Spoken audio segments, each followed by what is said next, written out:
jamendo.com.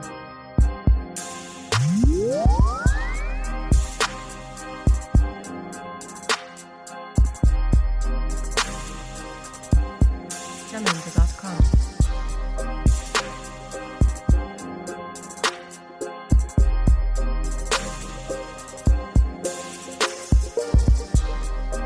jamendo.com.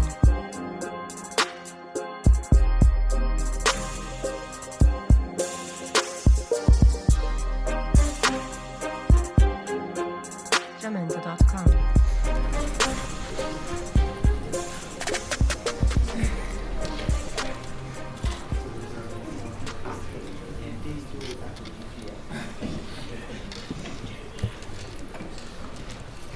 Good morning. The Senate Judiciary Committee will come to order. Today is February 3rd, 2023. We do have a quorum present. And our first bill up today is restoration of voting rights. Senator Champion, members and members of the audience, we have Senate File 26 here, but we also received House File 28 last night on referral from the other body. So what we're going to do is we're going to amend the Senate language into the House file frame so that it will move forward from here under the House file number, but with Senate language. There's almost no difference, but that's the easiest way for us to proceed. So Senator Pappas moves to do just that. Is that correct, Senator Pappas? All right. Any discussion on that motion? All those in favor say aye. Aye. Opposed? Motion prevails. Amendment's adopted. All right. We have Senator Champion here to make a presentation on his bill, and he has some witnesses to testify with him as well. So Senator Champion. Mr. Chair and committee, thank you so very much for waking up this morning and coming over on a cold morning in order to hear this important piece of policy. And I thank you in advance for all the great work that you do. Senate File 26, to me, is affectionately and appropriately known as Restore the Vote. Passage of this bill will allow more than 50,000 individuals from across the great state of Minnesota to vote. That's more than 50,000 individuals who are on felony probation, living in our communities, raising children, paying taxes, but denied the right to participate in our democracy. When I say that these individuals are from across the state, I really mean it, as only 36% come from Hampton and Ramsey County, and about 64%, but some say as high as 70% come from outstate, rural, suburbia, or greater Minnesota. Minnesota has a history of sentencing individuals to long probationary terms. Unfortunately, Minnesota Statute Section 609.165 prohibits a person on felony probation from voting. Ironically, a bad decision that led to the person's felony conviction doesn't involve voting, but this right to vote is taken and disenfranchises more than 50,000 individuals. And when I say individuals, I mean our neighbors, our family members, and friends. As policymakers, we have an opportunity to correct this wrong and restore the vote, the right to vote, to individuals not incarcerated but living amongst us. Lyndon Johnson said, "A man without a vote is a man without protection." By voting, we add our voice to the chorus that forms opinions and the basis for action. And there's no such thing as a vote that doesn't matter. Well, I think, Mr. Chair and committee members, we all can agree on the importance of voting as a tool in our democracy. If we can all agree that individuals on felony probation involved in pro-social activities lead to positive outcomes in our society, not to mention when children see and experience their parents voting and they grow seeing and understanding the importance of voting, those children largely become voters. So I can think in terms of all the important notions that restoring this right to vote brings. And so today, you will hear from a cross-section of Minnesotans from various walks of life asking you to restore the right to vote to our fellow Minnesotans. You'll hear from my good friend, Attorney General Ellison and Commissioner Snell from the Department of Corrections. You'll hear later from Secretary of State Steve Simon. Also, we have John Choi from the Ramsey County Attorney's Office, and I see my good friend, former Judge Smalls, also in the audience. You'll hear from Shane Price and others. I could go on. And you also hear from Minkasa, who represents victims. That's important because we've heard people say, well, what about victims? They're represented here today. And you also hear from George Gibson, and he'll talk about his Republican credentials, but also the great work that he does with veterans and other felons as well. And Taylor Jones, and we'll go through those, but the whole reason for me articulating that with clarity is because I want you to see that we have a cross-section of Minnesotans that are in this room, and some who will not testify. But their presence speaks volumes as it pertains to the importance that they place on this moment. And with that in mind, Mr. Chair, if I'd be happy to call on our first testifier, which would be my good friend, Attorney General Keith Ellison. Thank you, Senator Champion and Attorney General Ellison. Welcome back to the Judiciary Committee. Nice to have you here. Thank you, Mr. Chairman, and thank you to all members, and certainly thank you to the bill author, Senator Bobby Champion. 20 years ago, just about 20 years ago, I actually introduced a piece of legislation very similar to this when I was a member of the state legislature. And Senator Linda Higgins, who is your predecessor, Mr. Senator Champion, introduced it in the Senate. And we actually passed it through committee. Representative Jim Rhodes, a very honorable, wonderful representative, Republican member from St. Louis Park, was the chair of the committee, and the bill passed and was on the General Register, and it was passed on a bipartisan basis. And then all candor was opposed by some on a bipartisan basis too. The bottom line is our thinking has evolved, and I think we're at a moment where we can all agree that redemption is important, including people in society is important. And so today I hope that you will pass this legislation. Let me move to my second point, which is this is pro-social legislation. I'm a prosecutor. We prosecute people who can violate the law and commit crimes, but not one single prosecutor or police officer I've ever met wants a repeat business. We want people to learn from their mistakes and remain law-abiding, and one way to do that is for people to be involved in and have a stake in society, and voting helps advance that. I have said, far from denying people the right to vote when they're on probation and parole, we should mandate it because it will then give people a reason to be involved and committed to society. Last point, Mr. Chairman, is that the ACLU, after I became the Attorney General, filed a lawsuit to invalidate the current law which says that you cannot vote if you're on probation or parole on the grounds that it has racially discriminatory effects. And under my duty to defend doctrine as Attorney General, we oppose the law because we believe, even though I personally believe the policy is wrong under current law, as Attorney General, I have a responsibility to defend Minnesota law as it exists. That's part of what it means to be the Attorney General. But I would say to you that our position is not. Our position is very simple. It is that it is the prerogative of the legislature to change the law, and that's what we're doing right here, right now. And so I would simply submit to you that that it is within the boundaries of the Constitution for the Minnesota State Legislature to change current law and to allow people to vote when they get out of confinement. In fact, this would not be a radical or nation-leading position. Maine and Vermont never take away a person's right to vote. In fact, we would just join a fairly large number of states that have the policy that Senator Champion's legislation proposes.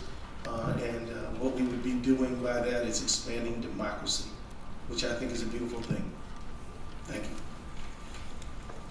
Thank you, Attorney General Ellison. Senator Champion, want to introduce your next testifier? My next testifier is the Commissioner of the Department of Corrections, Commissioner Snell. Commissioner Schnell, welcome. Thank you so much, Mr. Chair, members, and Senator Champion. My name is Paul Schnell. I serve as Commissioner of the Minnesota Department of Corrections, and I'm here to speak in support of Senate File 26. John Braithwaite is an Australian criminologist. Braithwaite flipped the traditional criminological question of why do people commit wrongdoing, and instead asked the question, why do most people do the right thing most of the time? Now, you may wonder, what does this have to do with voting rights? And I promise I'll get there. But Braithwaite's answer to the question came from historical observations of tribal communities where strong connections among and between community members resulted in reduced levels of wrongdoing.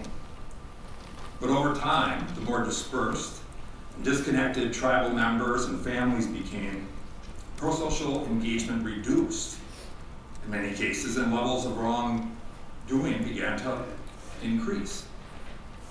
Braithwaite's central hypothesis for the reason we as people mostly do the right thing most of the time is because we want to maintain engagement and positive connections with people around us. The lesson from Braithwaite's question and decades of research is that if you want safer communities, increase positive community engagement and connection. The point as it relates to this bill is that voting in a democracy is tantamount to the opportunity for full engagement and community connection.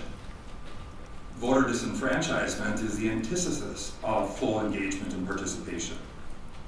It's ironic that some believe voter disenfranchisement somehow serves the state's penological or public safety interests.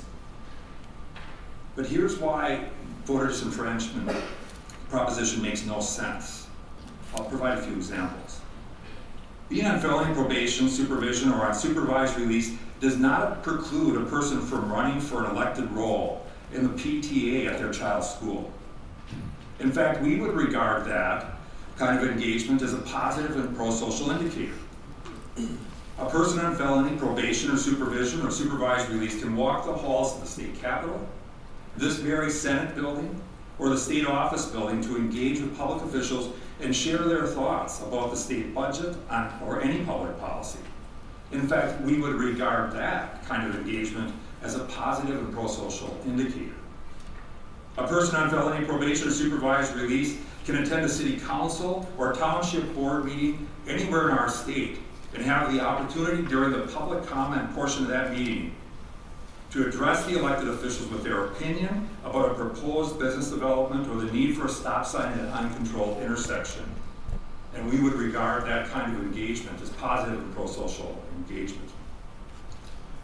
A person on felony probation or supervised release can write a letter and have published that letter to the editor of a local newspaper to educate and encourage voters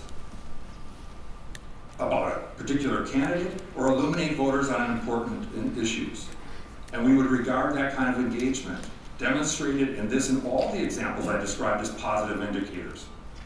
A person on felony probation and supervised release can do all these things that we regard as positive pro-social indicators, but for some reason we believe that those on felony probation and supervised release should not be entrusted to cast a vote in our elections. One of the things we regard as good, as a positive indicator of pro-social community engagement. Mr. Chair, members, I end where I started, with John Braithwaite's question, why do most people do the right thing most of the time? The answer, he would say, is not rocket science. It's positive connections and engagement with others. Voting at its core is an important feature of pro-social community engagement. We should have more of that, not less. I thank you for allowing me to share my perspective, and I encourage your support of Senate File 26. Thank you, Commissioner Schnell. Thank you. Senator Champion, would you like to go down your list? Yes, sir. I'll now call John Choi, who is the county attorney from Ramsey County, but he's also represented the County Attorneys Association. George Gibson, who's going to join me. He's the executive director of RENET, And I mentioned earlier the work that he does with veterans and felons and others. So if they can go in that order, Mr. Chair, that would be great. Thank you. County Attorney Choi, welcome to the committee. Thank you, Chair Latz and members of the committee. First of all, I want to begin by thanking Senator Champion for his steadfast leadership in bringing this bill forward. I am here today, as Senator Champion said, not only as the Ramsey County Attorney, but wanted to get very clear that I'm here to represent all 87 elected county attorneys. The Minnesota County Attorneys Association exists to improve the quality of justice in the state of Minnesota and to represent the interests of all 87 county attorneys in our state. And it was about 10 years ago when the County Attorneys Association took a position in favor of this bill. At that time, one of the big issues that we were faced with was we were coming off of the Franken recount. Senator Coleman and Al Franken had a very tight race in 2008. And at that time, there was a law that required all county attorneys and law enforcement to investigate all allegations of voter fraud. And so we got besieged with all of these cases that we had to review and take a look at. And what we found is that there was a lot of confusion in the law. That oftentimes people on probation or parole, it was very confusing to them whether or not their civil rights had been restored.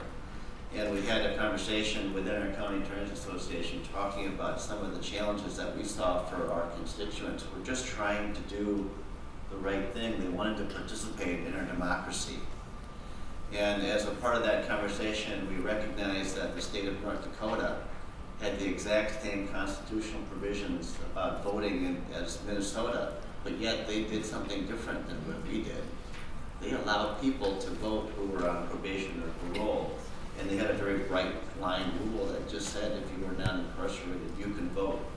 And after that, learning more about that issue, the County Attorneys Association, about a decade ago, voted to support this change because we felt that it would lead to better outcomes. And of course, it's been said before, but anything that we can do to encourage pro-social behavior, I think has a very strong connection to getting people on the right track, being crime-free and living productive lives.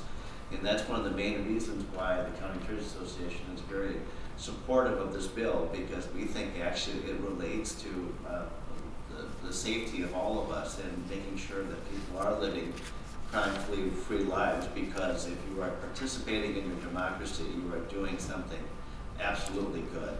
So on behalf of all of my elected colleagues in the state of Minnesota who serve as county attorneys who have to enforce the voter fraud laws, we encourage you to pass this bill because it is truly the right thing to do and it will make our community and state better.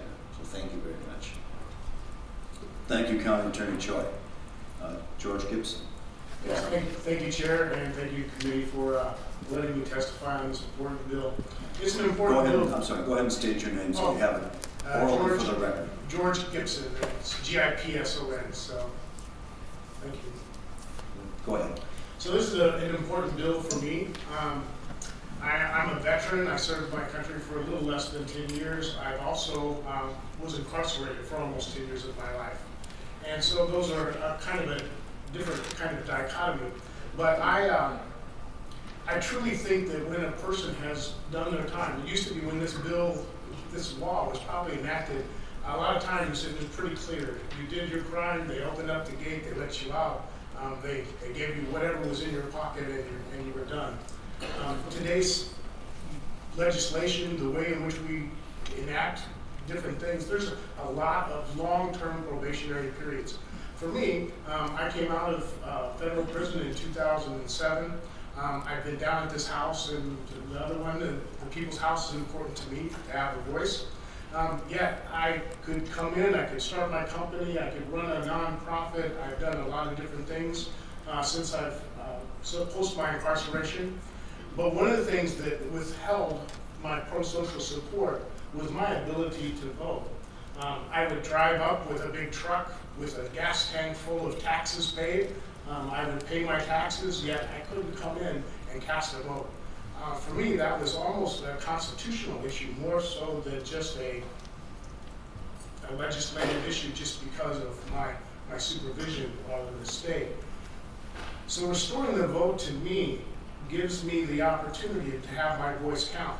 It gives me the opportunity for those that are in the community that are trying to be good citizens to be returning citizens and not just cut off from being a citizen.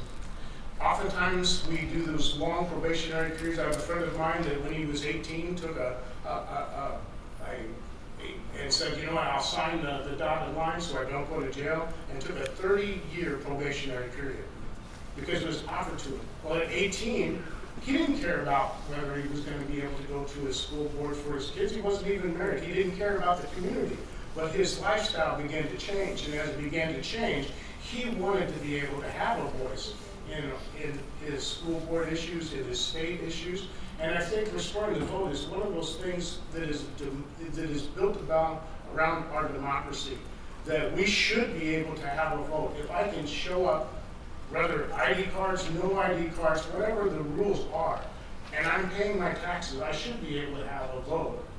And when we look at the release from being incarcerated to community corrections, if you want to look at that while I'm on community supervision, that is part of my sentencing, is part of my punishment for the crime, and not part of the restoration back as a returning citizen, then fine. Then we should probably introduce a legislation so maybe I didn't have to pay my taxes while I was on my probationary period. That would be fine with most of us that have gone through that piece. But since I am out, I want to be a part of my society. I want to come and meet with you. I've met with many of you in offices on different bills. I am a Republican. I'm a licensed pastor. I stand for family values. It's what I believe in. But this is just one of those things that is right. And from a Republican standpoint, this is a fiscal responsible bill, meaning that it's not going to cost anything out of the budget to enact it.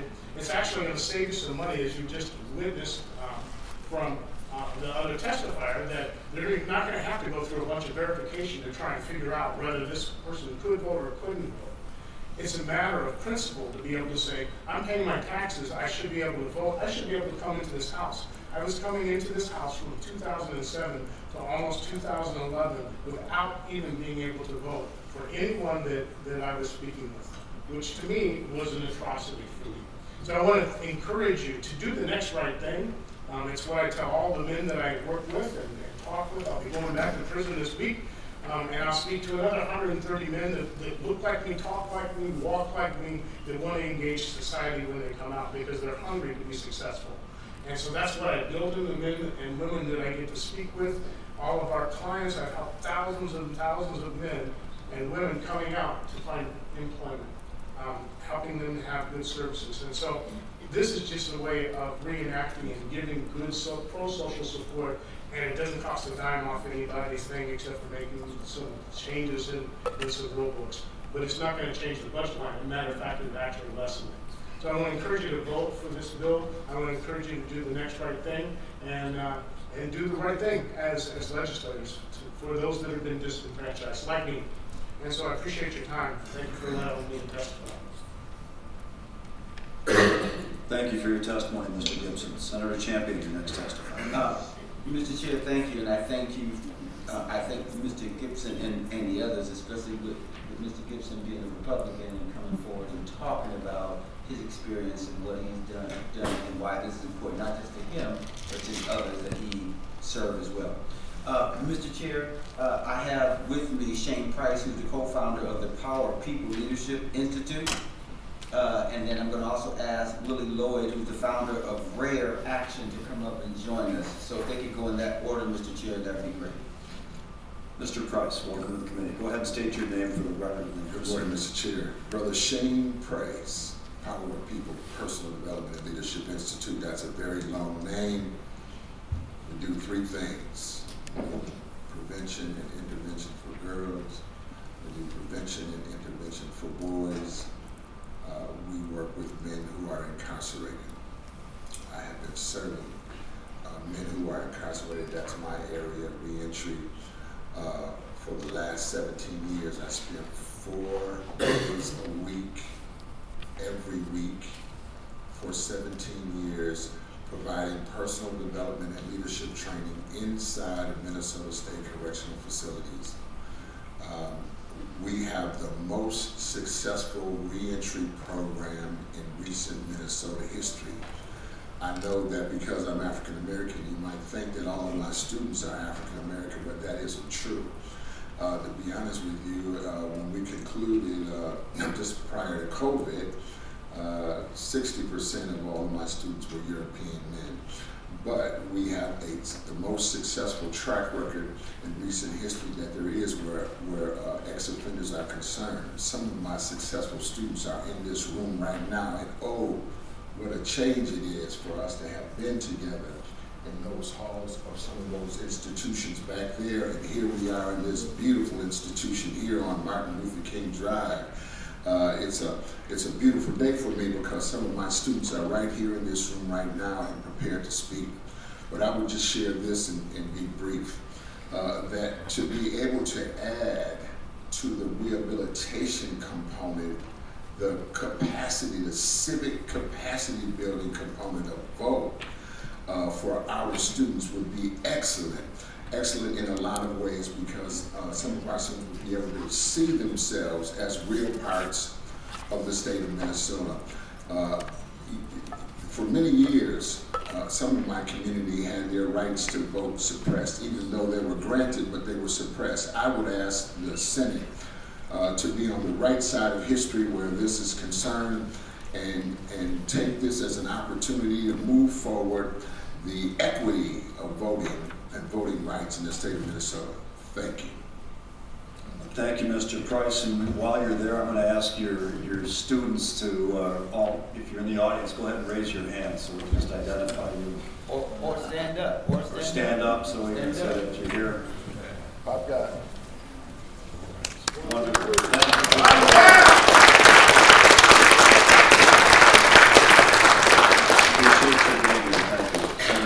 you. So next to me is Willie Lloyd. As I mentioned, he's the founder of Rare Action, and I'm going to ask Taylor Jones, who's from Sustainable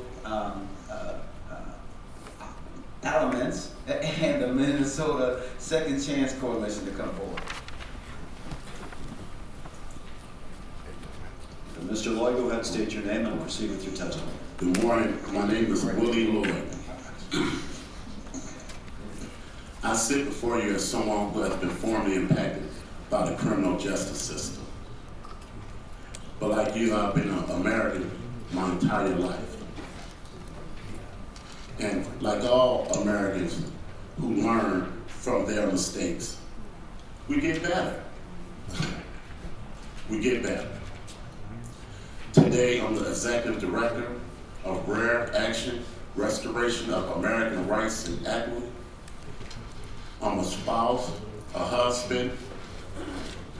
I'm a proud father of a 14-year-old daughter who one day will become a doctor. Like some of you, I'm a house owner, a businessman, a philanthropist, a life coach, a mentor. And for the last 12 years, I've been working in the most noblest profession of all, and that is of a teacher.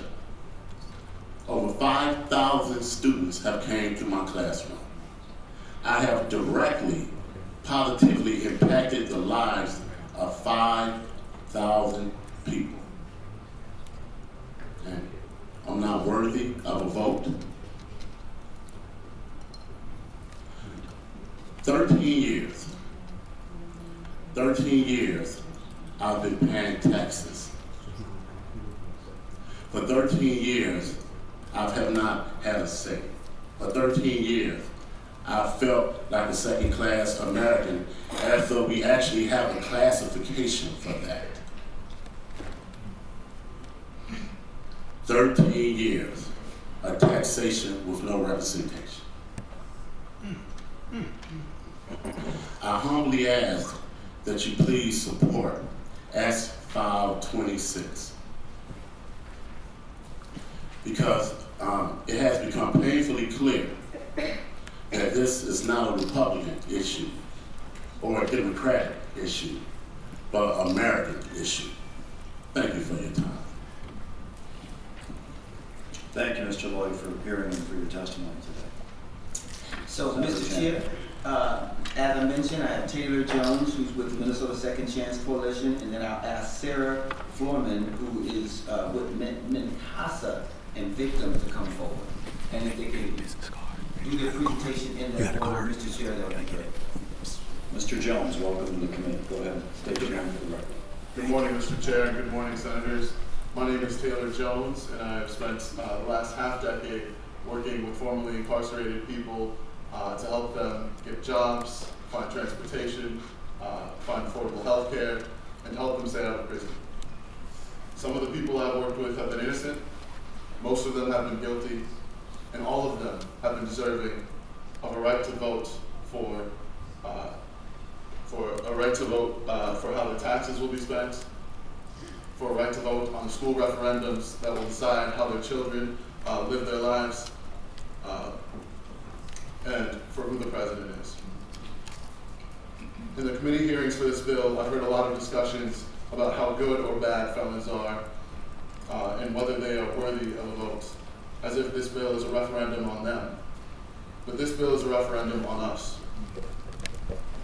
on whether we believe in second chances, and on whether we have the radical compassion that is necessary to truly reintegrate those who we have outcast. No matter what someone has done, they are still an American citizen with inalienable rights to vote. And yet, whether it's been slavery, or poll taxes, or literacy tests, or grandfather clauses, or felony disenfranchisements, we have always had those who would come before us with rationalizations for why this time is different, for why this time the state has the right to deny people the right to vote. And over time, these arguments have become more race neutral, but from where I sit, it feels like the more things have changed, the more they stay the same. Now, I recognize that there's a temptation to just say that felons need to be punished. But if we didn't live in a world that was designed to keep us from ever having to see the stigma and the isolation that formerly incarcerated people deal with, we would recognize that they've been punished more than enough. They've been sentenced to life. They're punished every day for the rest of their life. They're legally discriminated in housing, in employment, in their relation to government assistance, and the right to vote. So I would just respectfully ask, at what point is it enough? And at what point does true justice require mercy? Thank you for this opportunity, and I just ask that you support this bill. Thank you, Mr. Jones. Ms. Florman, welcome to the committee. Go ahead and state your name and proceed. Thank you. I'm Sarah Florman, the Public Policy Manager at the Minnesota Coalition Against Sexual Assault, or MNCASA. MNCASA is a statewide membership coalition driving transformative culture change to address sexual violence through advocacy, prevention, racial justice, and systems change. MNCASA acts as a collective voice of organizations and individuals committed to ending sexual violence. MNCASA stands with Minnesota's anti-violence coalitions, Violence Free Minnesota, the Minnesota Indian Women's Sexual Assault Coalition, and the Minnesota Alliance on Crime in support of the Restore the Vote Act. In the same way that the Chamber of Commerce represents the statewide business community, our coalitions represent over 200 programs serving more than 68,000 victim survivors of violence annually across the state. There's been a lot of conversation about what victim survivors want. We can tell you that they have shared that the current legal system does not center their needs or prevent future harm. They're asking critical questions about what supports and interventions truly lead to safer communities. Many victim survivors of violence want to disrupt the ongoing cycle of harm, punishment, and isolation. They want sustainable initiatives that will help build safer communities and prevent harm from happening again. They want funding for community services, safe housing, food, childcare, and avenues for healing.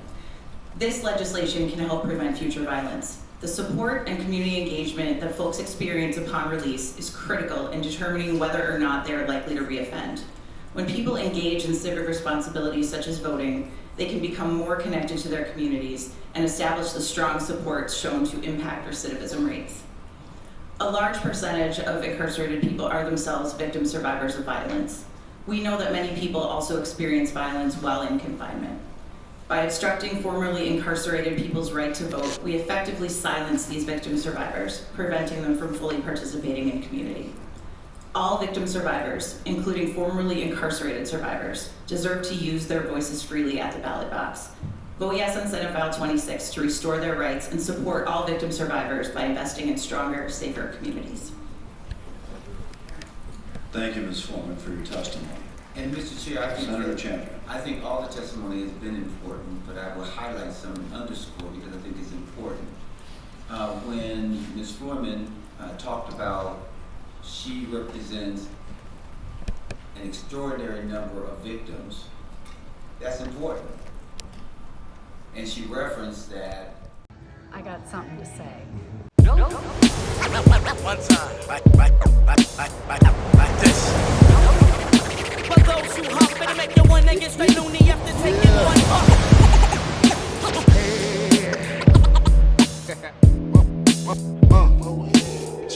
Check it out now. Look up in the sky, it's a bird, it's a bird. Dope fiend. the master, the master. And I did let the committee know that he had another previous engagement, but he was going to be here, and I'm happy to see him here.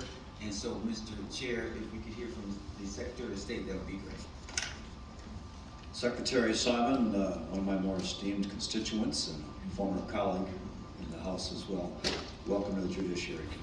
Please proceed. Thank you, Mr. Chair. It's a pleasure to be before you, and particularly a chair who is my own state senator. So thank you very much, everyone, for being here today. Thanks for all who are here in attendance behind us here today. As Secretary of State, I see as one of my top priorities investing in our democracy. Not surprising. But I think one key way to do that is by investing in our people. By most reliable estimates, there are at least 50,000 people who fall into the category right now who would be benefited by this bill. These are people who are among us, either behind me here today in the hearing room, or at the grocery store you might go to over the weekend, or in any other place, a workplace, a place of leisure. And it seems to me that in our criminal justice system, if someone, a judge or a jury, after hearing all the evidence, hearing all the arguments, taking in all the factors, looking at the facts, analyzing the law, has made a determination after that methodical process that a person, for whatever reason, is safe enough, worthy enough, a good enough bet to be among the general public, then surely that person, after all those conclusions have been reached by people who know what they're talking about, who have analyzed the facts, that person is worthy enough to have a say and a stake in what happens to them. And we know that people who feel as if they have a say, feel as if they have a stake, feel as if they have an investment in who governs them and how, we know that those people are far less likely to offend. Which is why I say this is not an act of charity, this piece of legislation. It's not a good deed we're only doing for some other people. This is something we're doing for ourselves. It is in every single Minnesotan's interest that we foster pro-social behavior, like voting, but not limited to voting, that will make it far less likely that someone will re-offend. Historically, you look back, Mr. Chair, and at the time of the founding of Minnesota, there were fewer than 50 felonies. None of them had probationary sentences, none of them. Now we have something like 350 felonies. And very few of them don't have any probationary portion to the sentence. That's a real difference. Perhaps it's been highlighted before, and excuse me that I just came to the hearing, but the lead plaintiff in an existing lawsuit right now is someone who served a year of prison time in her late 20s or very early 30s. And unless this bill passes, will not be eligible to vote until she is in her 70s. In her 70s. She's among us. She's here. She may be here in this very room. I don't know. I'd like to this hearing. But the point is, that's not a result that any reasonable person can say is just. It defies, I think, common sense and every sense of fairness. Now that may be an outliner. That's probably a more extreme example. But I think in the end, it's about giving people that sense of investment after the criminal justice system, not us, not even legislators, the criminal justice system, people who have combed over the facts and the record and applied the law, after they, not us, they have determined that this person is safe enough, good enough, a clear enough bet, and worthy enough to be among us, they deserve to have that voice. And so I hope you'll give them that voice. I hope that you will join the 21 states, including North Dakota, including Iowa that's headed in that direction, Florida that's headed in that direction, and others who have restored the right to vote. Thank you very much. Thank you, Secretary Son. Appreciate you being here today. Mr. Chair. Senator Chin. I appreciate those words because sometimes we hear, whenever this bill is presented, that that a person's right, a person's right to vote being taken away is a part of their consequence. And even though there's been no connection between whatever infraction happened and voting. And I think the Secretary of State, Simon, did a great job of underscoring that these are people that are here with us. And then the second thing that we sometimes hear is that people say, well, we should just, lower the number of years that people are on probation and that's the answer. I say to that point that we can walk and chew them at the same time. Yes, cut down the number of years that people are on probation and still give them the right to vote if they're not incarcerated. It's not a one or the other. We can do both. So with that being said, Mr. Chair, we have Jay Lindgren, who is with Isaiah, because we have a cross-section of faith leaders who are supportive of this bill, and I would be remiss if I didn't recognize Alfred Babington Johnson, who represents His Works United, which is an ecumenical group of pastors from all over this wonderful state. And so it's good to see him here. But now we'll turn to Mr. Lindgren, who's with Isaiah and Faith in Minnesota, and We Choose Us. So I do want to also recognize Reverend Babington Johnson. Thank you for being here with us today as well. Mr. Lindgren, another constituent of mine, it turns out. Hey, you admit it. Good, thank you. Proudly so. Welcome to the committee. Go ahead and state your name and proceed. Chair Latz, Vice Chair Momo Verbeeten, and lead Republican, Senator Lemmer, and other distinguished members of this committee. I want to thank you for this opportunity. My name is Jay Lindgren. I live in St. Louis Park. As has been said, I'm a volunteer leader with Faith in Minnesota, and We Choose Us. I come to you today in support of this bill, obviously. I strongly urge you to restore the vote for the convicted persons who are our neighbors, your neighbors and my neighbors. I have voted in every election since I became eligible 58 years ago. It's became one of my good habits. Good habits and bad habits start early. I spent 50 years working in corrections in Texas, Minnesota, and Rhode Island. That experience taught me that individuals who commit so-called street crimes believe they have little stake in civil society, and our country has little investment in their lives. This enfranchisement only amplifies that belief. Each of us have good habits and bad habits. I want voting to become every citizen's good habit. Bad habits in the form of addiction to drugs or alcohol, criminal acts can be difficult to break. We have known for decades that the younger an individual is when he or she commits that first crime, the greater risk of a second crime. An early habit forms and lasts. That is why I think that there's such great symmetry between this bill and House File 110. That bill allows pre-registration of 16 and 17-year-old youth, and it will promote the development of a good habit of voting beginning at age 18. Two bills that promote that good habit of voting will strengthen our democracy and help reduce recidivism.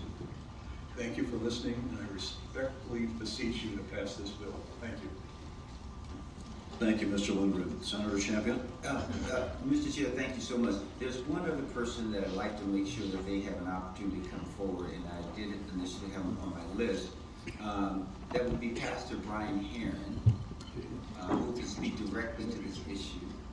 He's been doing a lot of great work in the community and with this community as a whole. So if he could come and give a couple words, Mr. Chair, that'd be great. Brian Heron, who's a proud pastor of Zion Missionary Baptist Church, and then he can tell you all the other things that he does. Amen. Pastor Heron, thank you and welcome to the committee. Go ahead and state your name and proceed. Pastor Brian Heron. Want to thank you, brother, for all you continue to do for our community. And I want to thank the chair and this committee. One of the most hurtful things to me, besides the incarceration itself, was coming out and not being able to participate in a process that I invested my life in. We're not coming here as beggars or asking for a kindness. We're hoping you will live up to the Constitution you say that you believe in.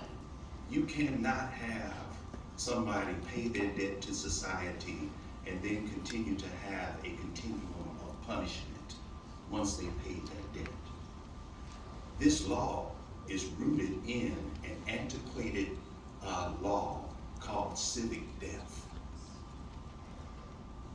And it is no longer and should have never been enacted in the first place. It causes disenfranchisement and it is dehumanizing. For a system to be just, it must believe in redemption. And it must not only believe in redemption, but have redemptive practices. Believing that people can actually change their station, change the way they have behaved, and do something different and move in a different direction. And those of us who work with these men and women coming out of incarceration, we see it every day. We see it while they're inside, and we see the hope that they have that it will be accepted when they come out. So I'm asking you today to pass this because it is the right thing to do. Thank you. Thank you, Mr. Chair. Thank you, Pastor Heron. And we have Senator one Champion. last testifier, Case Swanson.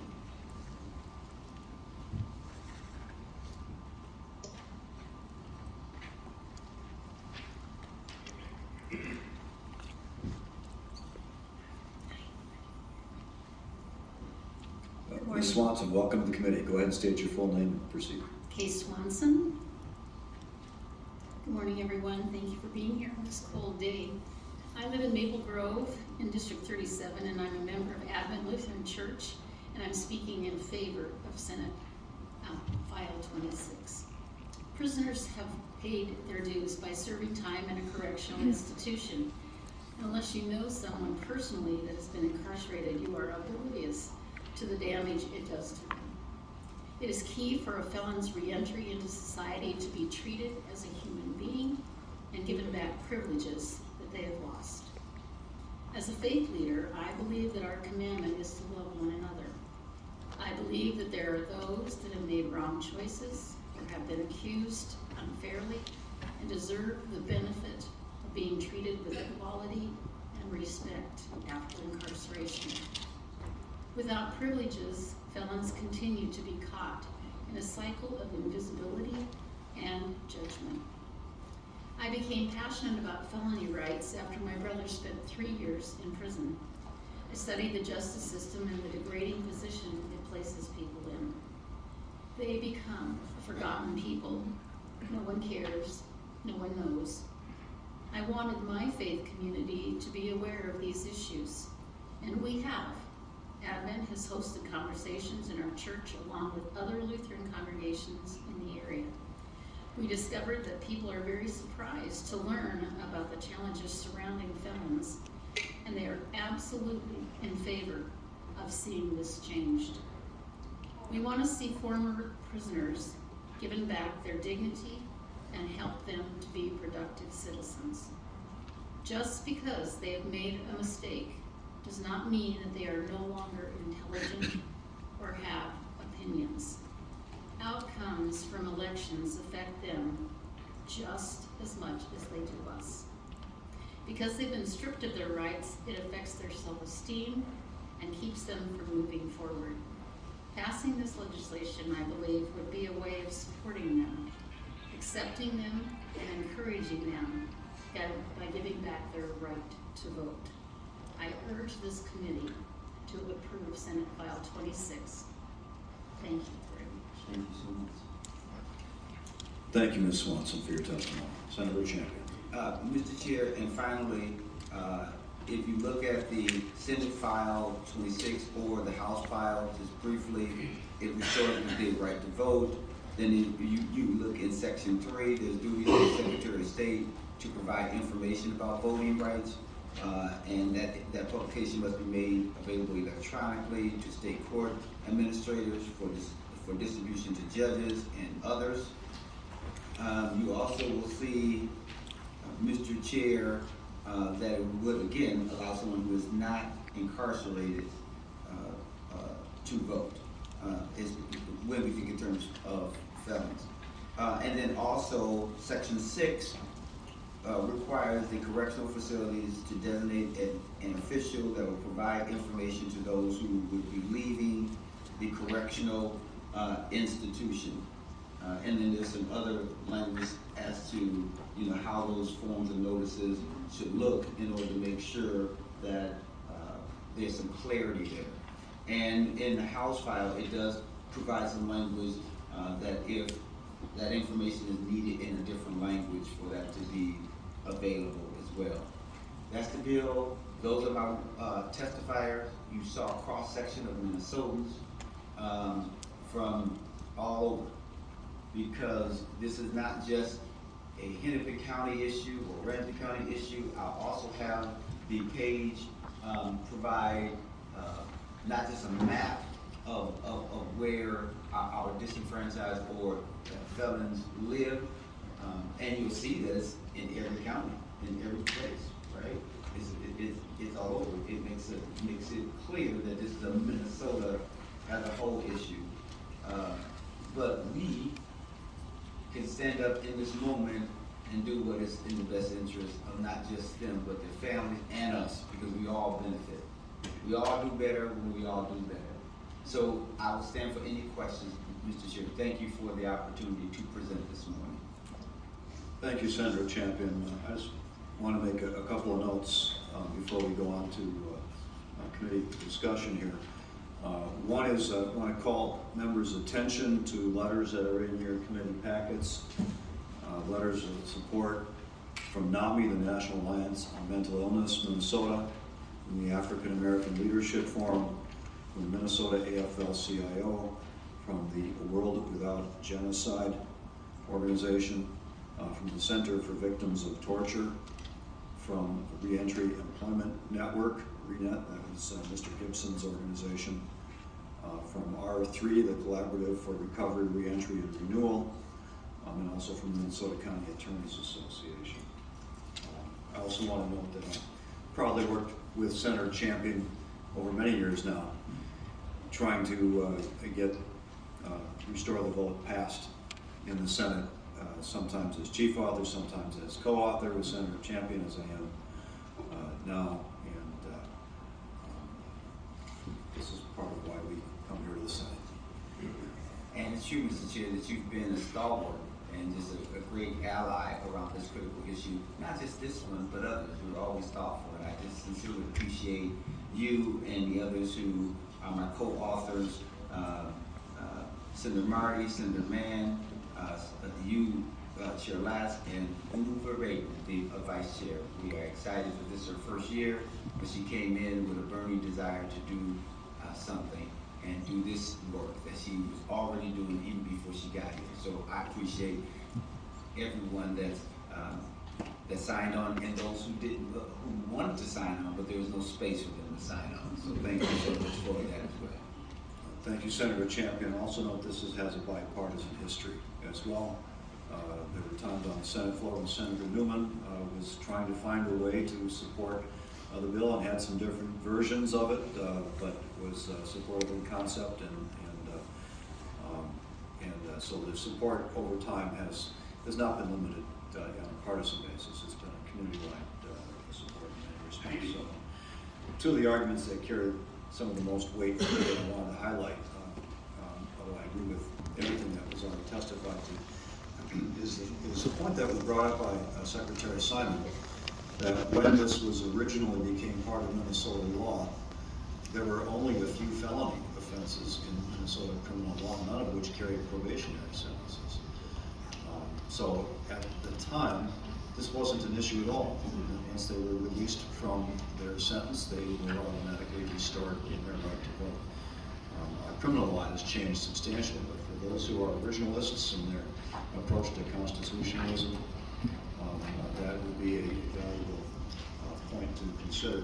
And the other thing that I found particularly poignant is the fact that the American Revolution was in large fought over the concept of taxation without representation. Yet felons who are released into the community are paying property taxes, whether they're renting, because it's a portion of their rent, or whether they own. They're paying sales taxes every time they purchase something, unless it's a tax-exempt item. They are paying income taxes when they're employed. They're paying all of their taxes, paying all of their dues to be a part of society, but do not have the right to vote on those who are representing them. So for me, that restoration is incomplete. The restoration to society is incomplete without the right to vote as well. And again, before we go on to committee discussion, there is one kind of a house cleaning question I'd like to bring up with the chief author, Senator Champion.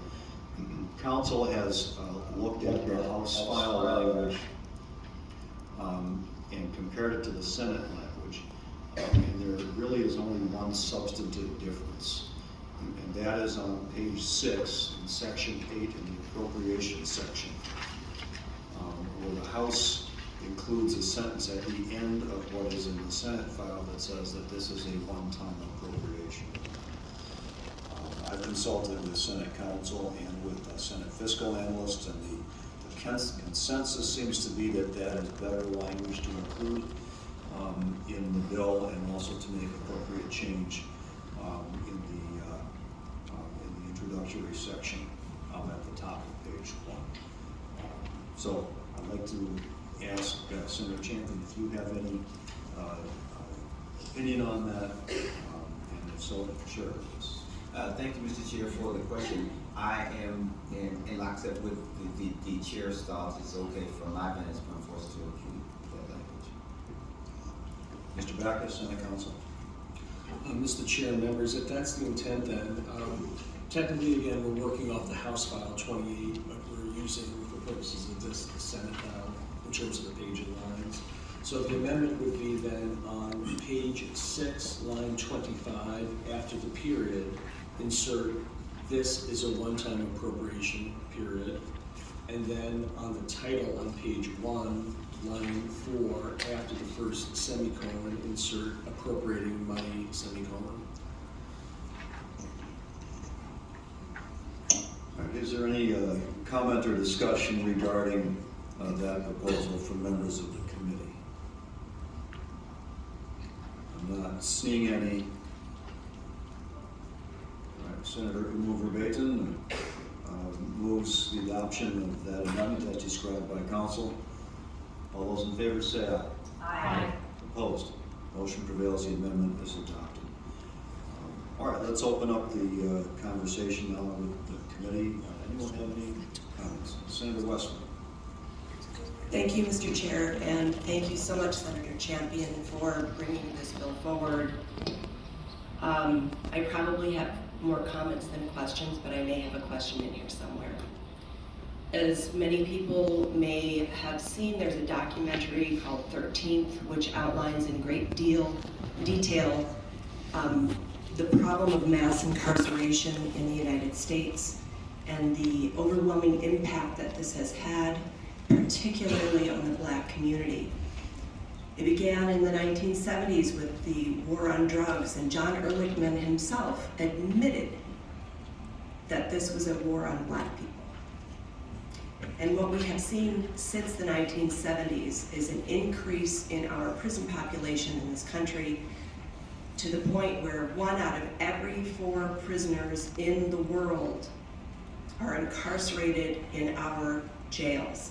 And while this bill as described by Senator Champion and others, that the majority of people who will be impacted and have their rights to vote restored are in fact people of European descent. What we know, however, is that this has impacted Black communities in far greater proportion to the numbers in our in the population.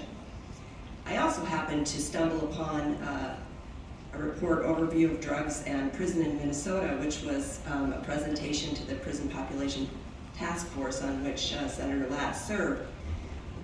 And the information there shows that there's been this was in 2015, a 13-fold rise in drug imprisonment over a 33-year period of time. So we know that there's a connection between prison population, drug crimes from primarily possession.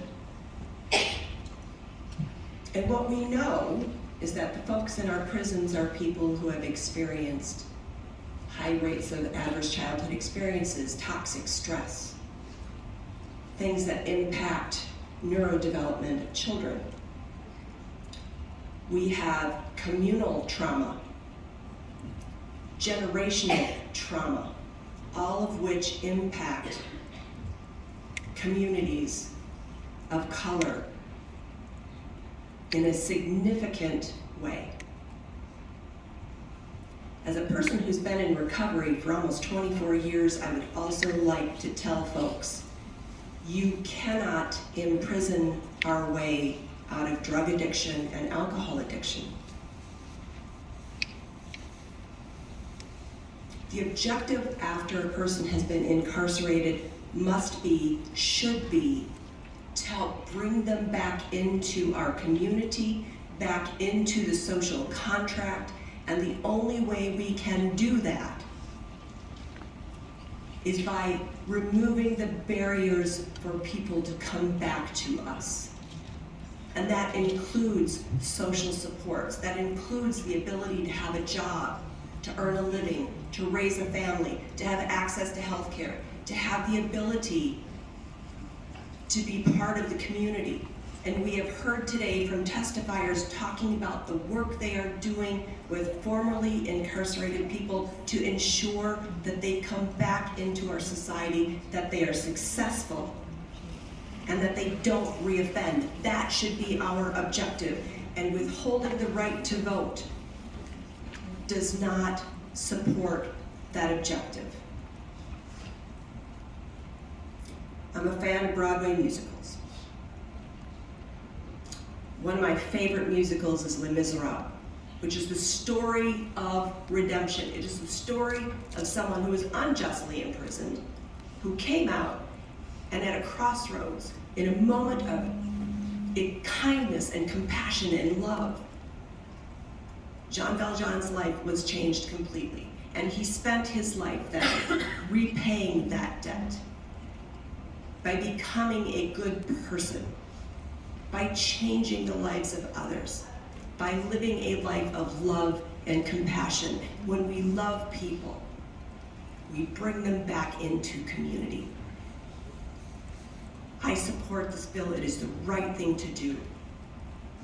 And Senator Champion and all of the folks who came to testify and all of the people who are here today in support of this, my heart is with you. I support this, and I hope that this committee passes this and then sends it to the floor where we make this the law of our state.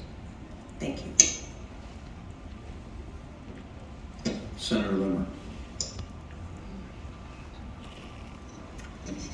Thank you, Mr. Chairman. Good morning. Good morning. Senator Champion. Before I begin, I wanted to recognize all the people that have nonprofit organizations or ministries that deal with people that are in prison and who are trying to make their path straight. That is noble work, and I think we all should recognize that. Regarding the legislation, I think it's important to give a brief history of why Minnesota is the way it is when it comes to penalties for criminal behavior. Many people know that Minnesota ranks the lowest, one of the lowest states to incarcerate people. About 45 years ago, the state recognized that a great deal of people do not deserve prison, but oftentimes they deserve treatment for that opportunity for treatment or something less than incarceration. And so 45 years ago, they went on the path to rely more on probation than a prison sentence. It's cheaper, it's more effective for some, and prisons were relegated to those who were the most violent and the most serious threat to innocent citizens. That's why in Minnesota, we sometimes have a little bit longer probation because it's taking the place of prison. Just a few short years ago, about 1.5 to 2 years ago, the Minnesota Sentencing Guidelines Commission made a decision to limit probation, cap it at 5 years for almost every penalty in our criminal chapter. There is an exception for murder and there's an exception for rape. But other than that, I don't believe any probation will last more than 5 years. And that was about 1.5, 2 years ago. So in about 3 years, there's a great many people that will be restored their civil right to vote at the end of that time period. This bill kind of pushes that timetable up a little bit, almost immediate upon enactment. The question of probation, sometimes it's important because words are important. What is the definition of probation? What do you think of when you hear that word probation? You're on probation, young man. I looked it up in the dictionary this morning. The definition that I read was the process or period of testing or observing the character or abilities of a person in a certain role. It's a time frame, a period of time where we examine the behavior of someone in order to prove that they are worthy of going to the next step. And I think that's important to have. Probation is an important role, especially in Minnesota when we don't rely on incarceration as much as other states. We do have restriction of certain civil rights while in that, until that sentence is fully commuted, meaning in the present tense, now you do not get your civil rights restored until after that full time period, incarceration plus probation. But I would contend that the very first day of your probation period does not restore your virtue. We haven't seen whether or not that individual is ready for that full engagement of citizenship. And probation itself is a testing time. In this regard, I believe it disregards that testing period. And that's why I have difficulty with this bill. You have probation officers that are supposed to track and follow the success of those that are on probation. A lot of times it's how they engage, how they find a place to reside, and I know that's difficult for some. Getting a job is difficult, and probation officers commonly are trying to do that. By the way, I too have background in corrections, and there are some inmates that are released on probation that I honestly shudder at what may happen with their decisions after they get out of prison, regardless of whether they're on probation or not.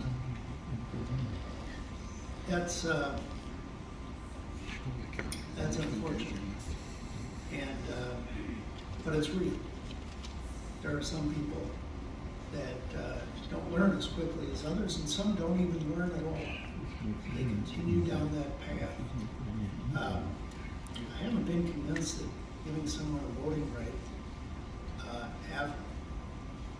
without being fully tested will give me that guarantee that they're ready to make that decision to engage. And that's why I have a real hesitation to move forward on this bill. And, Sarah Champion, how would you ally my concern? A person on their first day of probation, no one knows if they've restored internally their virtue to engage as a healthy person ready to engage in full citizenship. Mr. Chair, Senator Champion. Senator Limmer, well, let me just say, Senator Limmer, thank you for sharing your thoughts. But let me tell you why there's already a built-in support or guardrails around zero thoughts. First of all, when it comes to sentencing and disposition, the first thing the court looks at when you are interviewed for PSI, that is a pre-sentence investigation, they look at your amenability. They want to see if you're amenable to probation. Have you followed the court's orders? They also look at the offense. What is it? If it's something that deals with a victim, they get victim impact. All those things are there. They even go through your family history. They look at your mental health. They look at whether you are chemically dependent. There's a number of things that they look at in order to determine if you should be in the community or not. So that testing that you referred to, you are tested. And here's the other thing. Your probation officer makes sure that you do the things the court has ordered for you to do. And if you fail to do those things, they can file a probation violation and you can end up paying a consequence for it. And if you really think about it, when they're going through the analysis to determine what the sentencing should be and what the consequences should be, they even go as far as to look at your education and whether there should be cognitive skills. And as I mentioned earlier, treatment. So there are those guardrails. And I would also go as far as to say that when you're on probation, you're constantly being tested. And there is always this mechanism in order to make sure that you remain law-abiding. In fact, Senator Limmer, if you commit a new crime while you're on probation, you are penalized for that because it says that you are on probation at the time and you have other enhanceable points that they can give you because of that. So Senator, your concerns have all been addressed in real time. But let me also say this. When a person on day one is sentenced to probation, that is because there's been a number of things that have been looked at. When a person remains on probation and in the community because there's a continuation of a number of things that's been looked at. And every probation officer, like every court, wants you to do pro-social activities. They want you to do things that solidifies your support in the community and your connection to your family. In fact, they say, and I agree, that the more family support and community connections and your ties to your community, the more those things are real in your life, the better opportunity that you have at being successful. And Senator Limmer, you're right when you think in terms of, lowest for incarceration, although we will always, deal with those things around mass incarceration, which is another question. But let me also say that I'm reminded of some words that I believe your constituent has talked about. How do we make sure that we in real time are looking at individuals and seeing their humanity and giving them the opportunity to continue to grow and evolve and learn. And just like the court, when it makes a decision that someone should be in our community after doing this analysis, then we should do everything we can in order to welcome them back into our society as well. I'm reminded of the prodigal son. And I know that I'm not going to go into a theological notion because we got too many great pastors around here that they probably would tell me that I'm off base anyway in my analysis. But the substance of it to me is giving someone a second chance. When you see that they have come to themselves and they come back home, then we should do everything we can do in order to open up our arms and say, welcome home. And I think that your issues that you raised, thank you again for raising those, but I do think that the testing notion is continuous, but it's already been done even before a judge makes a decision. Because there's a lot of information that is shared in order for a court to conclude that a person should be in our community. Senator Limmer. Thank you.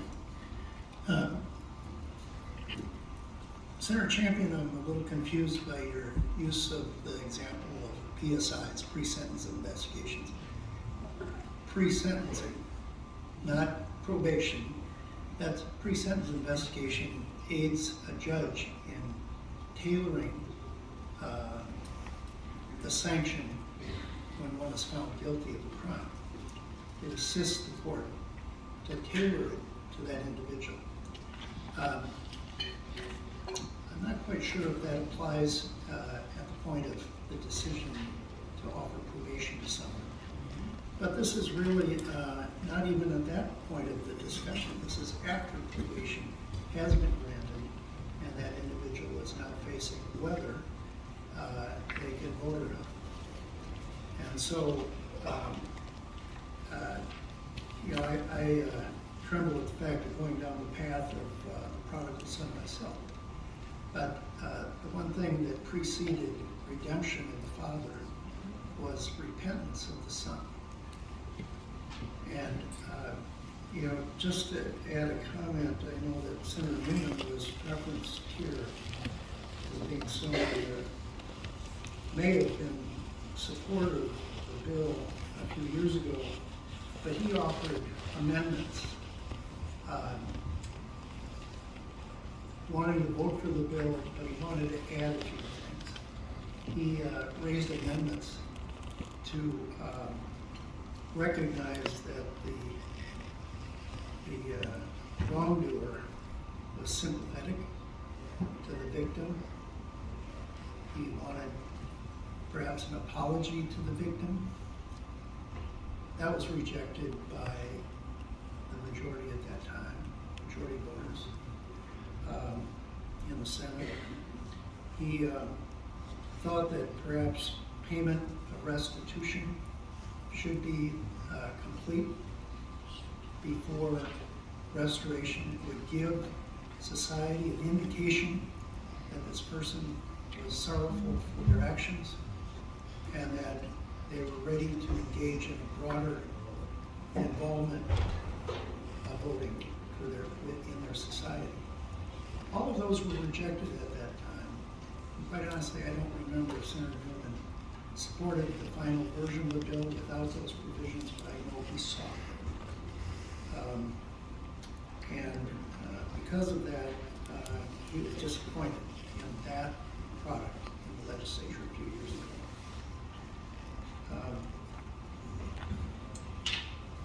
So again, you have an individual that has victimized an innocent citizen in our community. They've had a less of an incarceration sentence as compared to other states. He's now entering into a probation period, and yet going back to that definition of probation, the process or period of testing or observing the character of that individual in a certain time period has not yet begun. So I don't know how we can determine the sincerity of that individual, which questions whether or not we should give them the opportunity to vote on societal questions and candidates. Mr. Chair? Senator Champion. Senator Limmer, I don't quite know how to be any clearer, because a pre-sentence investigation happens before a person is sentenced, so there's already been some adjudication as to admission or finding by a jury of someone's guilt. So it is after that point and before the court sentences someone that is a tool that is used by the court in order to get a chance to look at the person, which includes all the things that I'm talking about when it comes to remorse, amenability, any victim impact, any of those things, any and all those things. What their mental health status has been, all those things are put in that document so the court has a really good sense of who that person is that's standing in front of them. And even on that day, a victim in your scenario, because not every situation is that way, but I'm going to not every situation involves a victim, as you traditionally say it. But the bottom line is that the court has a really good sense as to who's standing in front of them. There was and is a testing. Even before you get to probation, it is a testing. Because the court wants to make certain that you are deserving of the right to have a probationary sentence. So there is a testing. Does that testing continue? Yes. Because if there's a court order, the court wants to make sure that person does what they need to do. But the court also says that when you're involved in pro-social activities, and if you're in our community, we know that if you do these things and you're tied to our community, chances of you reoffending or doing some other things will be decreased. So, Senator, I believe that your concerns have been addressed in my analogy, even with the PSI. As it pertains to what Senator Newman has some concerns around, one of the questions around, waiting until the payment of restitution, then what you end up doing is victimizing poor people. Because if I have money, and if I can say, I can pay right now, then what you're saying in a real way is the person who has money, who has the ability to pay right now they can vote. While a person who's struggling financially, they have to wait because they haven't totally paid for restitution. The whole idea to put people on an equal playing field. You also said the issue of remorse. I already said that the PSI and other things, and even in front of the court is going to look at that, and that is already going to be determined along with repentance. And you also look at one's criminal history. So you look at if there's a consistent pattern of something, and that is something that is used by the sentencing guidelines and other things and judges to determine if someone should be incarcerated or not. But here's the thing. Every person deserves an opportunity for a second chance. And the more that we can do in order to create that environment and that opportunity, the better not only the individual becomes in their family, in their community, but we as a general society. So thank you, Senator Limmer. I hope that we can get some support from you because we also do believe that a bright line is important, because I know one of the things that sometimes suggested that we carve out certain offenses and say, hey, if you are, whatever, you can fill the blank, then you shouldn't be able to vote. I've talked to many different people, including but not limited to the County Attorneys Association and others, that said that that's a bad idea because you need a bright line so people are really clear, and that you want to limit the risk of confusion. So thank you, Senator. Senator Westland. I'll be brief, says every attorney. But I can enforce it. Thank you, Mr. Chair. I will be brief. Mr. Chair and Senator Champion, I have a quick question because I think this gets lost in all the words. If someone has their right to vote restored and they reoffend, are they going to be subject to losing the right to vote again? Mr. Chair, Westland, yes, if they go to prison. If they go to prison, they lose their right to vote. Thank you, Mr. Chair and Senator Champion. And I will simply say this, I do not have the capacity personally to determine whether or not someone's sincere. I do not have the capacity to read someone's mind or their heart to see if they've engaged in repentance. But we have to give people the chance. You can't preclude the chance before we give them that opportunity. And if someone reoffends and they go back to prison, they will lose their right to vote again. It's very simple. Senator Kroon. Thank you, Mr. Chairman. Heard a lot of comments from testifiers, something to the effect of, these people have paid their debt to society, so their voting rights should be restored. And I actually agree with that, and I think the vast majority of people do. I guess what I'm struggling with here is, my view on that has been, your debt isn't paid until you've completed your probation. So I guess in my mind, how I'm looking at this is, the question facing me is whether voting rights should be restored before you've completely paid your debt. And that's how I'm looking at it. Maybe the answer to that question is yes, and maybe it's no. That's how I'm framing the question in my own mind. So with that, I did have some questions for the Secretary of State. I see he's not here any longer, but maybe I'll pose that to the chief author then of the bill.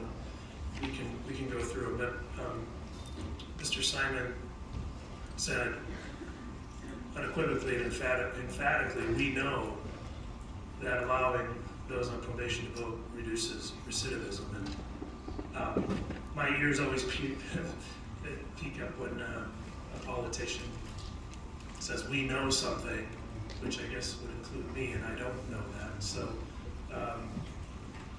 and I didn't see any studies in the packet. Maybe I missed them, but I didn't see anything in there. So I guess my question that I would have asked to the Secretary of State that I'll pose to you, Senator Champion, is do you know who conducted these studies, whether they were peer-reviewed, and how much they claim that recidivism was reduced by restoring voting rights? Thank you, Mr. Chair. Champion. Senator, I don't have any direct studies in front of me right at this moment, but we'll be happy to provide that to you. But studies suggest, and courts quote, and I agree with this, is that when kids as well as adults are involved in pro-social activities, that it benefits not just them but us, right? Because recidivism goes down, their quick desire to get into something that isn't a good decision. So we'll make sure that you get that information as well. But let's also be clear about this statement around debt to society. The notion, usually when you think in terms of sentencing, it is usually directly connected to the offense. There's usually a nexus between the behavior and consequence. It is only in this context that we say it doesn't have to involve voting, but we're going to take away this fundamental right to democracy, which is for you to be able to speak through your vote. And so one will still remain on probation, just like we sometimes want people to make sure that they're out there doing only prescribed medication, even if you're of age and you want to have a drink or something of that particular nature. But it's usually connected to your behavior, something that you've done. And so I believe, and I hope that you will subscribe to, is that one's right to vote should not be taken away just because we have the right to take someone's right to vote away and there being no nexus between their infraction or offense and the consequence that we are asking them to pay. Senator Kroon. Thank you, Mr. Chair. And to the point about the nexus, and I know that you were frowning upon carving out certain exceptions to make it more complex. But to the point about the nexus, would there be anything wrong with carving an exception for those individuals that were in jail on felony election fraud charges? Well, Mr. Chair, I think that would be a totally different situation. But we usually don't have that problem, right? We're usually trying to get people to vote, not stop them from voting. Most people don't go in and say, I'm going to pretend to be someone else because I'm going to vote, right? And so, again, if they did something that is so egregious, then the court would certainly put them in jail. But also, let me go this far, as to say this with all due respect. If a person is, stopped for a DWI, whether that's a misdemeanor level or some other level, we don't stop them from driving. We will not stop them from doing those things. We try to make sure that they're not driving while impaired or those sort of things. Again, there's a nexus between the infraction and the sentencing. So in this particular case, if they are incarcerated, then they would lose that right to vote. But we haven't had situations where individuals are going in fraudulently saying that they should vote. And I recognize that a part of the confusion has been if you're on administrative probation and you're in the community and you think, I'm good. No one's saying anything to me from probation, I'm okay. Very few people, but there has been confusion as to whether that person is still on probation and should have the right to vote. Not to mention that there are a number of different people who are no longer on paper, and they say because I'm a felon, I can't ever vote. That is the sort of confusion that is happening in the marketplace, and I think and believe that a bright line will clearly make sure that this confusion is dissipated. I just want to clarify one point. The term jail or incarceration in prison has been used interchangeably, but the language in the bill is incarceration, so that would apply to local jail as well as state prison. And whether it's a technical violation of probation or whether it's a reoffense and a new sentence. Senator Drew. Thank you, Mr. Chair. Take on that. My point was, I do think in my example there is a nexus, and that could be worthy of a carve-out, despite your overall belief that there shouldn't be carve-outs. That one I do believe there's a direct nexus and something we should consider. My understanding is that there is a separate bill working the way through the system that would allow a voter to become a permanent absentee voter, so to speak. And this would really be maybe a question for the secretary, but I'm just wondering what would happen if somebody whose voting rights are restored under this act did sign up to be a permanent absentee voter and then they reoffend and go back to prison, how the secretary might handle that situation going forward. If you care to comment or no, feel free, but I guess that question might be better directed to the secretary.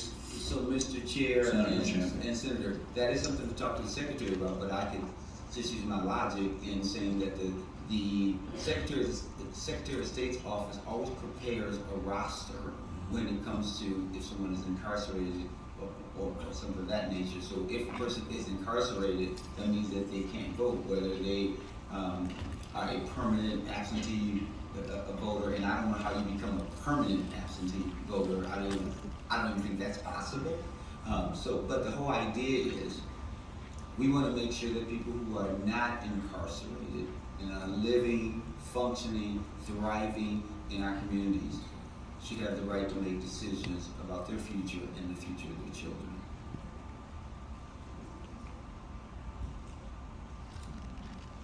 Senator Carlson. Thank you, Mr. Chair. Mr. President, I have some questions, and they're going to lead to a conclusion that I need to have cleared up in my mind. The first one is, what is the crime and resolution for a felon who votes or attempts to vote while on paper. And what is the, and actually connected with that is that violation simply a parole violation, or is it a new felony? Mr. Chair and Senator Carlson, that would be a new offense. A new, Senator Carlson, a new, yeah, thank you, Mr. Chair, and Mr. President, a new felony level offense. That's correct. And Mr. Chair, would that require a charge and a trial for that felonious offense? They would have an opportunity. Mr. Chair. So for any offense, a defendant is entitled to a trial, whether that is a misdemeanor level, gross misdemeanor level, or a felony level. They would be entitled to a trial. And the state would have the burden to prove them guilty beyond a reasonable doubt. And Mr. Chair, that is often found to be, after investigation, to be a confusion where they didn't intend to vote. So once that's found that it's not an intention, then it's no longer a felony. Is that correct, Mr. Chair? Senator Champion, counsel can help clarify some of this. Please. Mr. Backus. Mr. Chair, members, the violation of 201.1014, the eligibility vote, is a felony, and it has to require a person who knowingly votes who knowingly is not eligible to vote. Yeah. Thank you, Counsel. And Mr. Chair and President Morgan, is that a frequent occurrence? From my looking at the violations that I've seen, that's often the offense is an unintended offense. And so what it does is it requires the investigation, it requires the determination whether it's intentional or not, and then perhaps a trial, perhaps it reaches to a felony conviction, and the person is now a new felon, I mean an additional felon, and so they lose all of the rights that they have had when they got released. So it seems to me there's a kind of a clog there where we're charging people with some level of crime that needs to be, a remedy needs to be found. And there's a lot of record of that we are charging people, we are putting them through an additional trial, and then some of them go back to prison, some of them may be a lower level offense, and they don't get convicted of a felony. Am I correct in that? So, Mr. Chair, and Senator Carlson, I don't want us to get derailed on what we are talking about here. We're talking about a person being a felon and on probation, and if they're in our community, whether they should be able to vote. If a person, if there's a new crime and if it's charged and punishable, then the judge would have to determine what the consequence should be. And so it's my understanding that rarely ever happens, but there is, during an investigation, there is a forward-looking notion around whether it was intentional, what happened, all those sort of things. And I don't want to get derailed into another conversation about that, other than understanding that if we have people, individuals living in our community, then we can deal with that. And if there is some infraction, there will be the appropriate consequence for their behavior. Is there any final discussion from members of the committee regarding this bill? Mr. Chair. Last comment, Senator Carlson. We have a long agenda today. I mentioned that I'm leading to a conclusion here, and that conclusion is that if Mr. President, if I don't want you to vote, if I want to extend your incarceration, I want to extend your inability to vote, then I would even add this crime of attempting to register to vote. I would add that into law so that we would have an easy way to charge you with additional charges and actually increase the length of time that you can't vote. And that could be looked upon as being a demographic issue, a voter suppression issue. There's all sorts of things there that seem to me to be,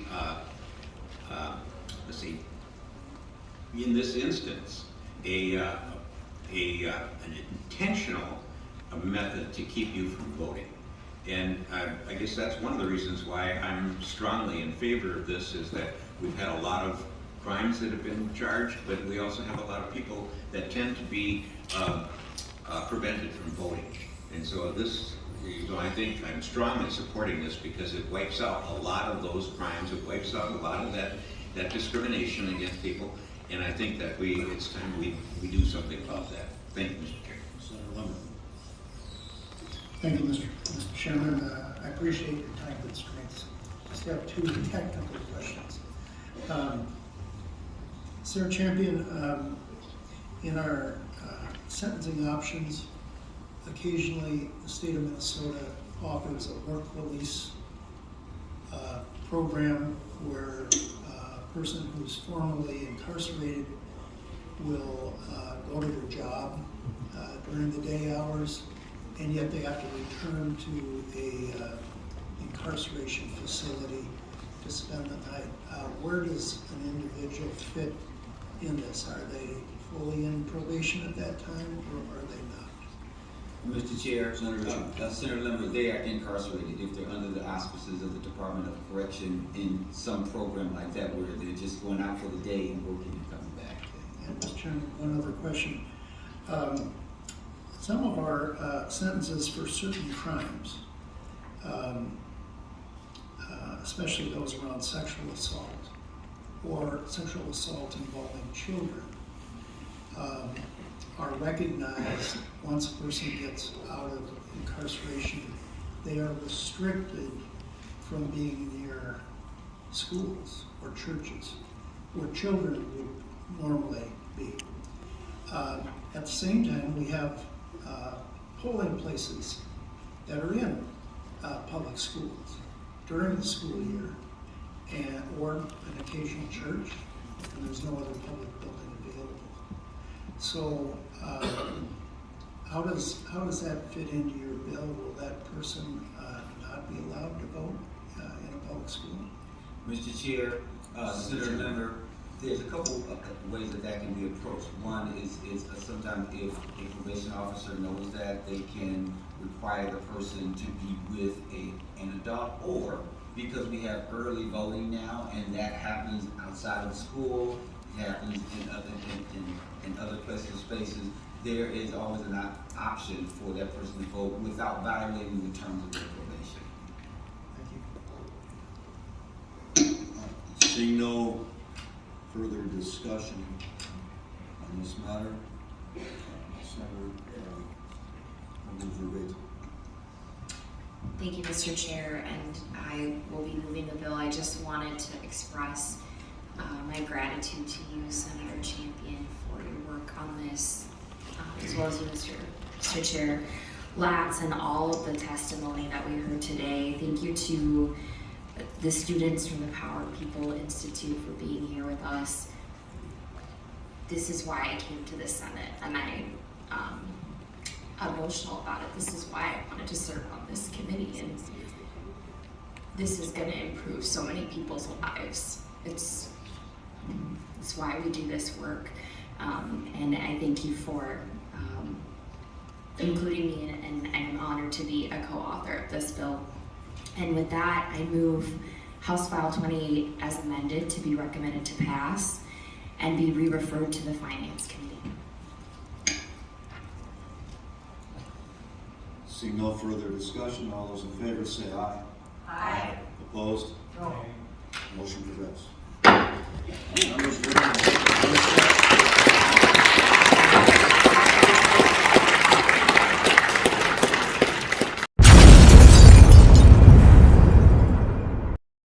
But hold up, I got something to say.